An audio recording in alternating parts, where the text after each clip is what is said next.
देखिए, इस बात को हमको बहुत अच्छे से समझना पड़ेगा कि मेडिसिनल वैल्यू के जो भी फूड प्रोडक्ट्स हैं, उस प्रोडक्ट्स में भी वही गुण दोष होते हैं।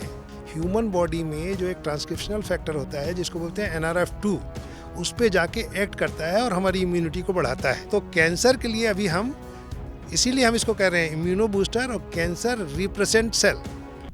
सामान्यतः आदमी बीमार क्यों पड़ता है? सर्दी, खांसी, बुखार क्यों होता है? आम बोलचाल में कहा जाता है कि उसकी इम्यून सिस्टम कमज़ोर हो गई, यानी रोग प्रतिरोधक क्षमता कमज़ोर हो गई है और इसके लिए दवाइयाँ दी जाती है। लेकिन जब अगर आपको कहा जाए कि आप चावल के कुछ चम्मच खा करके आप रोग प्रतिरोधक क्षमता को बढ़ा सकते हैं, बीमारी से लड़ सकते हैं, इतना ही नहीं कैंसर को भी हरा सकते हैं, तो आश्चर्य मत कीजिएगा, क्योंकि उसकी सच्चाई सामने आ चुकी है। और ये जो सामने आप देख रहे हैं, छत्तीसगढ़ के कृषि विश्वविद्यालय, इंदिरा गांधी कृषि विश्वविद्यालय के कुलपति सर हैं, DRS सर हैं और agriculture scientist Deepak Sharma sir हैं। और ये जो पीछे आप बुआई देख रहे हैं धान की, ये कोई आम बुआई नहीं है, बल्कि ये मेडिसिनल गुणों से भरपूर धान की एक प्रजाति है जिसे यहाँ के वैज्ञानिकों ने संजीवनी नाम दिया है। और उसके बीज को बढ़ाने के लिए और न्यूक्लियस बीज उत्पादन के लिए ये प्रक्रिया शुरू हुई है। इसके लिए बाकायदा पूजन किया गया और फिर एक ऐतिहासिक क्षण है। और कितनी बड़ी खोज ये साबित होगी आने वाले दिनों में पता चलेगी। लेकिन इन खोज पे चर्चा करते हैं और सबसे पहले उन्हीं साइंटिस्ट से जिन्होंने इस बीज का इजाद किया। दीपक शर्मा सर, क्या कह रहे हैं? ये जो दावे हो रहे हैं कि आप इससे रोग प्रतिरोधक क्षमता को बढ़ा लेंगे, कैंसर से लड़ लेंगे, ये कैसे संभव है? इसमें क्या ऐसे गुण है जो ये करके दिखाती है? जी जी जी, ये हमारा जो इंदिरा गांधी कृषि विश्वविद्यालय है, उनने पिछले करीब 6 सालों से जो भाभा एटॉमिक रिसर्च सेंटर है मुंबई में और CDRI लखनऊ भी है, उनके साथ मिलके इस कार्य को प्रारंभ किया था। तो हम लोगों ने एक ही वैरायटी नहीं, करीब 12 वैरायटी उनको दी थी, जो कि डॉक्टर रिछारिया, जो कि सबसे महान वैज्ञानिक रहे हैं और उन्हीं का जर्मप्लाज्म में कलेक्शन में पूरा योगदान है। तो उसमें से जो 12 वैरायटी शुरू में गई थी, फिर और भी हमने भेजी थी, तो उसमें एक लाइचा जो किस्म है, उसमें जो साइंटिफिक स्तर पे वैलिडेशन हुआ है, तो उसमें जो है रोग प्रतिरोधक क्षमता के गुण पाए गए हैं और साथ में कैंसर से लड़ने की भी इसमें क्षमता है। एक्चुअली में क्या हुआ है कि ये जो किस्म शुरू में ही रिछारिया साहब ने बताई थी कि इसका वैलिडेशन करना ज़रूरी है और जो न्यूली बॉर्न बेबी हैं, नए जो जन्मजात बच्चे हैं, नवजात बच्चे, उसमें इम्यूनिटी बढ़ाने के लिए, मतलब वो स्वस्थ रहें, पूरा तंदुरुस्त रहें बच्चे जो पैदा होते ही साथ, उसके लिए प्रेग्नेंट वुमेन को दिया जाता था। तो पहले से ही ये परंपरागत रूप से हमारे समाज में था, ये प्रचलन था। तो उसका साइंटिफिक वैलिडेशन अभी किया है और इसमें जो फाइटोकेमिकल्स हैं, वो कुछ अलग प्रकार के फाइटोकेमिकल्स हमको मिले हैं, जो कि एंटीऑक्सीडेंट बोलते हैं, एंटीऑक्सीडेंट बनाते हैं। NRF2 सिस्टम है, उसके ट्रांसक्रिप्शन के द्वारा एक ये फाइटोकेमिकल्स एंटीऑक्सीडेंट बनते हैं। ये कह रहे थे कि लाइचा को आपने दिया, तो ये लाइचा ही है या उससे कुछ अलग है जिसका आपने संजीवनी नाम दिया? जी, लाइचा की हमारे पास करीब 20 प्रकार की किस्में हैं। तो उसमें हमारे जो 20 प्रकार की किस्मों का अध्ययन किया गया था, उसमें से एक ही हमने सेलेक्ट की, इसलिए उसको संजीवनी नाम दिया है। जी, तो विश्वविद्यालय के कुलपति सर हैं और डॉक्टर गिरीश चंद्र सर, उनसे बातचीत करेंगे। सर, मेडिकल फ्रेटर्निटी इस बात को लेकर के हैरान है कि कोई धान कैंसर को कैसे हरा सकता है, और ये बात अगर सच है तो फिर ये तो बिलियन नहीं ट्रिलियन इकोनॉमी है, वो उसको पेटेंट होना चाहिए और ये बातें तो पब्लिकली नहीं आनी चाहिए बल्कि पेटेंट की प्रक्रिया में आ जानी चाहिए थी। इस तरह का रिस्पांस इस पे मिल रहा है सर, तो ये क्या है सर ये, और क्या इतना लोग जो आश्चर्य कर रहे हैं कि रोग प्रतिरोधक क्षमता को बूस्टअप कर देगा, कैंसर को हरा देगा, तो क्या ये बात साबित हो चुकी है, ह्यूमन ट्रायल पे आ चुका है? देखिए, इस बात को हमको बहुत अच्छे से समझना पड़ेगा कि मेडिसिनल वैल्यू के जो भी फूड प्रोडक्ट्स हैं, उस प्रोडक्ट्स में भी वही गुण दोष होते हैं।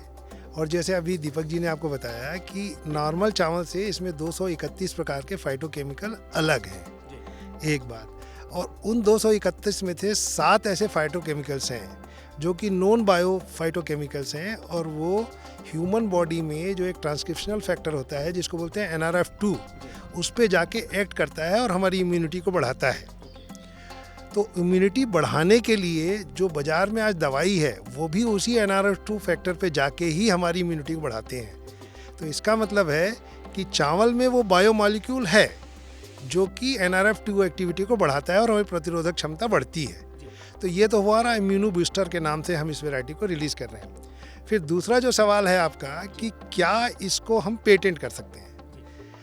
एज़ पर हमारा जो रेगुलेशन है हम प्लांट की वैरायटी को पेटेंट नहीं कर सकते, लेकिन उससे बने उत्पाद, जैसे हमको ये पता है कि हमने इसकी SOP बनाई हुई है, चावल का कितना डोज आपको खाना है, कितने दिन तक खाना है, इस प्रक्रिया को हम पेटेंट कराएंगे। इसके हमने एक अलग प्रोडक्ट बनाया है, हनी के साथ मिल करके कल्प बनाया है, उसको हम पेटेंट करा सकते हैं। लेकिन प्लांट वैरायटी रजिस्ट्रेशन एक्ट के तहत हम इसका कमर्शियलाइजेशन के पहले रजिस्ट्रेशन कराएंगे।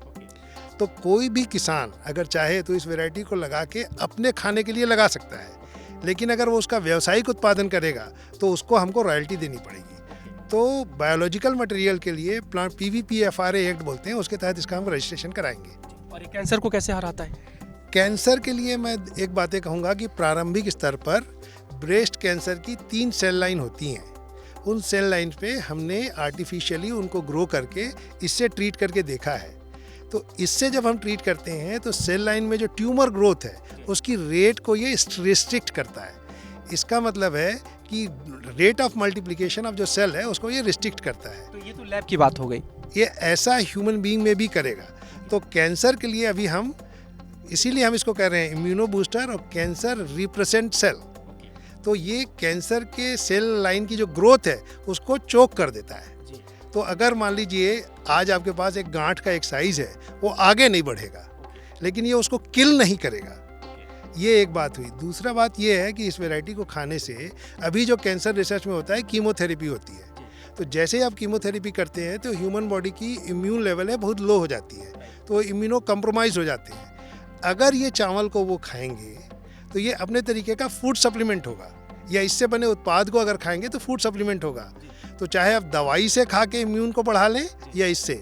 तो टाटा जो कैंसर रिसर्च इंस्टीट्यूट है, हमारे जो कोलैबोरेटिंग साइंटिस्ट हैं, वो ऐसे जो सबसेट है ह्यूमन बीइंग की, उसके फीडिंग पे अभी एक्सपेरिमेंट कर रहे हैं। इसी बात को लेकर के तो मेडिकल फ्रेटर्निटी हैरान है कि अगर ये सच में धान खाने से अगर बूस्टअप आप कर देंगे इम्यून सिस्टम, तो फिर तो ये तो मिलियन बिलियन डॉलर के जो फार्मा इंडस्ट्री है और दवाई इंडस्ट्री है उसको बीट करने की स्थिति में रहेगा। तो इसको भी रोकना चाहिए, एक सवाल ये।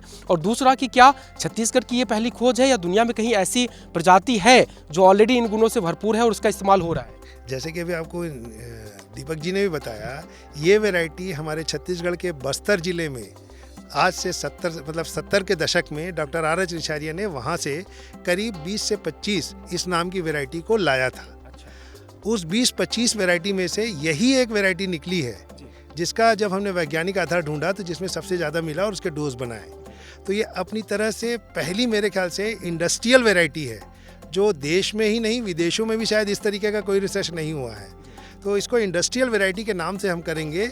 हम ये कह रहे हैं कि इसका एक दाना नॉर्मल दूसरी वैरायटी के 10,000 दाने से ज़्यादा कीमती होगा और लोगों के लिए बहुत अधिक, मुझे लगता है कि स्वास्थ्यवर्धक होगा। सर, ये विश्वविद्यालय और छत्तीसगढ़ दोनों के लिए प्राइड मोमेंट है कि हम इस पल के साक्षी भी हो रहे हैं। DRS सर साथ हैं। सर, ये तो अब हम देख रहे हैं कि न्यूक्लियस 20 के लिए आपने प्रोसेस शुरू कर दिया। दुनिया तक कैसे पहुंचेगी, देश तक कैसे पहुंचेगी ये चीज़ें, और कब तक पहुंचने वाली है? ये कुलपति जी के नेतृत्व में पिछले 4-5 वर्षों से काम चल रहा है। कुलपति बनने के पहले भी वो प्रोफेशनली बायोटेक्नोलॉजिस्ट और प्लांट ब्रीडर हैं और कई न्यूट्रिशनल वैरायटीज़ उन्होंने डेवलप की हैं। तो इस वैरायटी का बीज ज़्यादा मात्रा में तैयार करके किसानों को अभी छोटे छोटे पैकेट में दिया जाएगा और उसके बाद एक व्यवस्था है विश्वविद्यालय की कि टेक्नोलॉजी और वैरायटी डेवलप करने के बाद उसका कमर्शलाइजेशन करना, जिससे व्यापक स्तर पे पहुँचे। तो इसको व्यापक स्तर पे अगले साल हम पहुँचा देंगे। अच्छा सर, विशेष सर, जब इतनी बड़ी चीज़ है, स्टार्टअप है, राज्य सरकार की हमने कोशिश भी देखी है कि वो स्टार्टअप के ज़रिए और नई चीज़ों के ज़रिए रोज़गार को क्रिएट भी करना और एक आगे भी बढ़ाना। राज्य सरकार से भी बातचीत कुछ चल रही होगी, इसको और नेक्स्ट लेवल पे ले जाने की भी कुछ प्लानिंग होगी सर? इसके नेक्स्ट लेवल ले जाने की हमारी बहुत बिल्कुल मतलब स्टेप वाइज प्रोसेसेस हैं, उसको हमने तैयार कर लिया है। अभी हम न्यूक्लियस सीड बना रहे हैं। हमें उम्मीद है कि अगले खरीफ के आते आते हम कम से कम 100-200 क्विंटल तक के जो ब्रीडर सीड है या फाउंडेशन सीड बना लेंगे। उसके बाद इस उत्पाद को लगाने वाले किसानों का समूह होगा, लेकिन इसको करने से पहले हमको एक कोई ऐसी कंपनी या कोई ऐसा स्टार्टअप चाहिए होगा जो इसको बाईबैक कर सके और बाईबैक करके फिर उसको उस हिसाब से ब्रांड कर सके और मार्केट कर सके। तो इसके लिए अभी 2 चीज़ों को करने की ज़रूरत है। एक तो वैरायटी बन गई है, इसके आगे के प्रोडक्ट्स बनने हैं, तो फूड टेक्नोलॉजी डिवीज़न इसके डिफरेंट प्रोडक्ट्स बनाएगा। फिर हर एक प्रोडक्ट्स को हम कैसे करके क्वांटिफाई करके उसके सर्टिफिकेशन की प्रोसेस करेंगे। तो हमारी जो फाइटोसैनिटरी लेबोरेटरी है उसमें ये 7 बायोमॉलिक्यूल की क्वांटिटी वाइज जो हमको चेक करना है कि उसका डायग्नोस्टिक किट बनाना है, तो उसमें भी हमको 3-4 महीने लगेंगे। तो हम पैरेलल 1 साल के अंदर इसकी पूरी जो कमर्शलाइजेशन के लिए जो ज़रूरी तत्व हैं, चाहे इसकी टेस्टिंग की फैसिलिटी हो, चाहे इसके प्रोडक्ट बनाना हो और चाहे इसकी मार्केटिंग हो, तो इसमें हम प्राइवेट एसोसिएशन से, स्टार्टअप से, मुझे लगता है कि अगर ये अपने वृहत रूप में जब ये आ जाएगा तो एक स्टार्टअप को एक मल्टी बिलियनर कंपनी बनने में भी समय नहीं लगेगा। और राज्य सरकार की जो योजनाएं हैं, स्कूल की जो मध्याह्न भोजन योजना होती है या फिर कुपोषण से या फिर महिलाओं को जो सशक्त करने के लिहाज से होता है, क्या उसमें भी इस तरह की चीज़ों का इस्तेमाल किया जा सकता है? नहीं, देखिए इस चीज़ में हमको ज़रा थोड़ा सा कॉशन रखने की ज़रूरत है।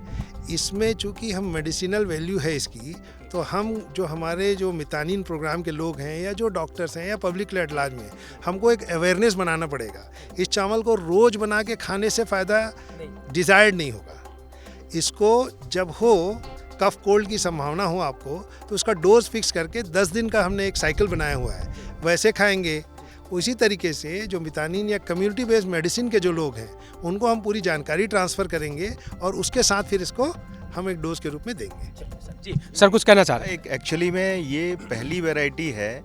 जो मुख्य चीज़ मैं आपको बताना चाहूँगा, हमारे जो माननीय कुलपति जी के नेतृत्व में स्टेट से रिलीज़ हुई है। मतलब अभी तक किसी स्टेट ने, किसी राज्य ने इस तरीके की जो वैरायटी है वो रिलीज़ नहीं की है। हमारे DRS सर और कुलपति महोदय के उस नेतृत्व में ये फर्स्ट मेडिसिनल वैरायटी है जो रिलीज़ की है राज्य सरकार ने। जो स्टेट वैरायटी रिलीज़ कमेटी है, तो राज्य सरकार क्यों नहीं इंटरेस्ट लेगी, ज़रूर लेगी। उनके द्वारा ही रिलीज़ हुई है ये छत्तीसगढ़ स्टेट के लिए। तो ये सर शुरू हो चुका है ये ब्रीडिंग की प्रक्रिया। और देखिए विश्वविद्यालय परिसर में बाकायदा साइंटिफिक तरीके से लैंड लेंथ को बिल्कुल ध्यान में रखते हुए ये बीज का रोपण हो रहा है। और ये इसलिए बहुत महत्वपूर्ण है कि देश में ऐसी प्रजाति पहली बार डेवलप की जा रही है जो इम्यून सिस्टम को बूस्टअप कर सकता है, जो नवजात बच्चों में रोग प्रतिरोधक क्षमता को बढ़ा सकता है, जो शिशुवती माताएं हैं या गर्भवती महिलाएं हैं उनको फ़ायदा पहुंचा सकता है, और उससे भी ज़्यादा ब्रेस्ट कैंसर के 3 प्रकार पर यह कारगर रूप से प्रभावी है और उनको भी रोकने की क्षमता रखता है। तो इस लिहाज से ये बेहद अहम और बहुत ही महत्वपूर्ण पहल और खोज इंदिरा गांधी कृषि विश्वविद्यालय के कृषि वैज्ञानिकों की कही जा सकती है। कैमरा पर्सन अजय गुर्जर के साथ राजेश राज, IBC 24 रायपुर।